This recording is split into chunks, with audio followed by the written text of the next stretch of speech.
Bismillah. Alors aujourd'hui, je vais voir avec vous, c'est-à-dire les élèves, les enfants, comment réviser pendant les vacances. Alors pour cela, il faut bien s'organiser, sinon vous allez vous perdre, c'est-à-dire soit vous allez bien travailler le premier jour et vous allez sauter les jours suivants, ou vous allez bien réviser une matière et vous allez négliger les autres matières. Ou vous allez vous dire tout simplement, j'aurai le temps de réviser. Vous allez dire, il me reste beaucoup de temps. Et finalement, il se trouve que le début de l'année est arrivé, c'est-à-dire la rentrée scolaire, sans avoir ouvrir un cahier pendant tout l'été, car les enfants en général ont du mal à travailler ou réviser pendant la période de vacances. Alors pour éviter cela, je vous demande et je vous dis, c'est le temps de commencer les révisions maintenant. Vous avez passé un mois et quelques de vacances.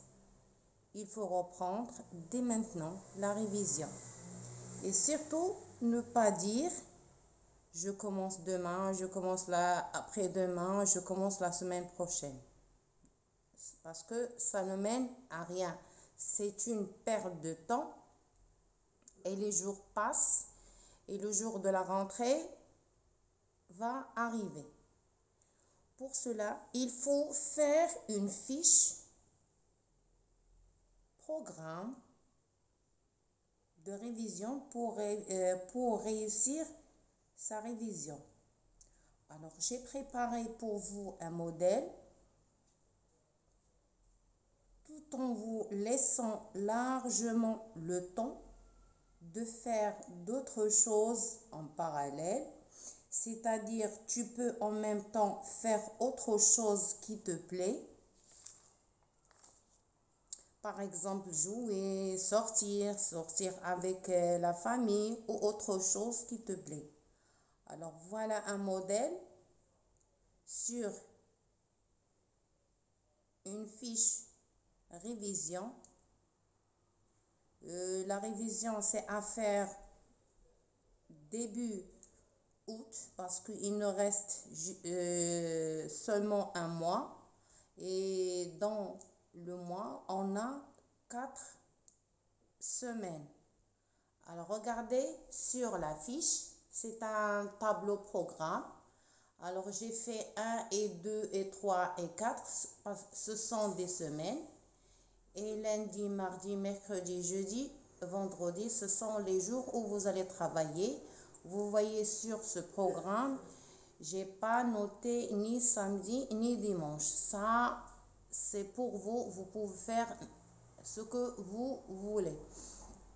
Alors, par exemple, la première semaine, alors on va commencer, je ne sais pas si c'est le premier, il va être un lundi, mais juste un modèle. Alors, le lundi, vous allez faire français.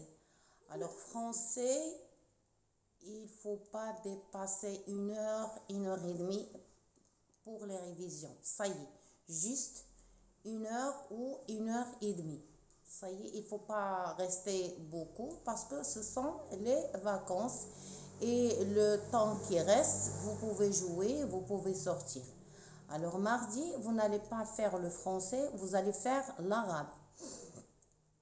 Le mercredi, vous n'allez pas faire ni le français ni l'arabe, vous allez faire les maths. Le jeudi, vous allez faire l'anglais.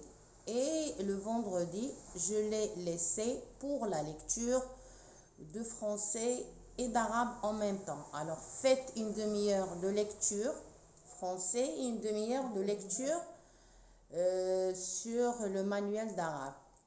Alors, la deuxième semaine, J'ai commencé toujours par le français. Alors lundi, vous allez faire français, mardi arabe, mercredi maths, jeudi anglais et le vendredi, c'est la lecture français-arabe. La troisième semaine, c'est la même chose, français, arabe, maths, anglais et la lecture français-arabe. La quatrième semaine, toujours la même chose, français, arabe, maths, anglais, lecture français et arabe. Alors, c'est un programme qui n'est pas trop chargé. Il est facile, il est simple, tout en vous laissant largement le temps de faire ce que vous voulez. Alors, en bas de la fiche, vous voyez, j'ai fait juste un exemple français-arabe. Alors, vous allez noter ce que vous avez révisé. Par exemple, vous allez commencer le français et vous allez commencer dans le français, vous avez commencé par la conjugaison. Alors, si vous, par exemple, j'ai révisé le présent et j'ai révisé le passé composé. Le jour de l'arabe, je dois aussi noter les leçons que j'ai révisées. Alors tout ça pour savoir qu'est-ce que tu as révisé et qu'est-ce que tu n'as pas révisé.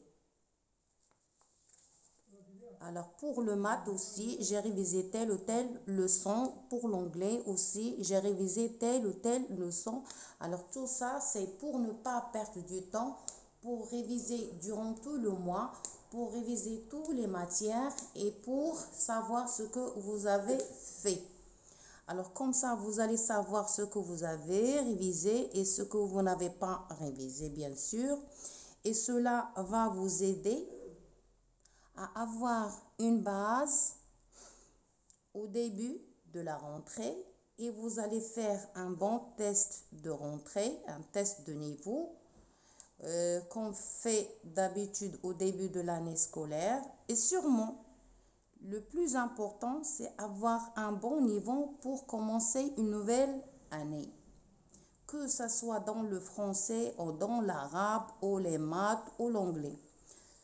Sans oublier bien sûr, et je souligne sur la lecture, c'est très important. Il faut lire et relire et surtout lire à haute voix parce que lorsqu'on lit avec les yeux, on lit bien.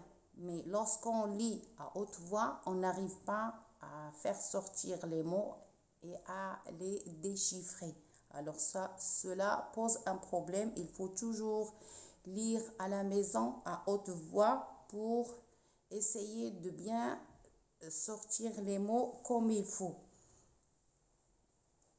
Alors, la révision, vous pouvez la faire avec vos anciens manuels. Ça se pose pas de problème. Alors, et cahiers même, si vous n'avez pas encore acheté les nouveaux. Et moi, surtout, je préfère que vous révisiez sur les anciens manuels.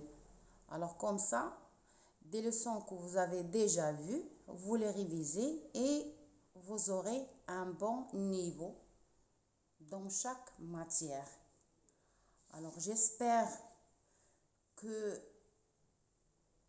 cette fiche va vous aidera et il faut commencer la révision dès le début du mois d'août. Alors, bon courage à tout le monde et à très bientôt.